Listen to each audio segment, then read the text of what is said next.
Habari, karibu DSM Tech Hub. Channel hii tunatoa mafunzo na elimu juu ya ujanja katika simu, PC tutorials, AI tools, lakini pia cyber security tips.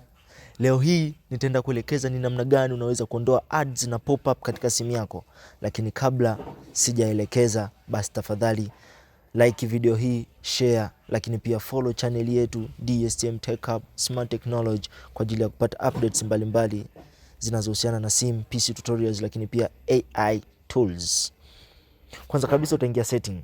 Baada ya kuingia setting, utasearch maneno yafuatayo: DNS. Kisha utabonyeza private DNS. Baada ya hapo utabonyeza kwenye private DNS ambayo utakuta kwenye off au automatic. Utabonyeza kwenye private DNS provider. Baada ya hapo utakuta maneno utaandika dns.adguard.com. Kisha utasave.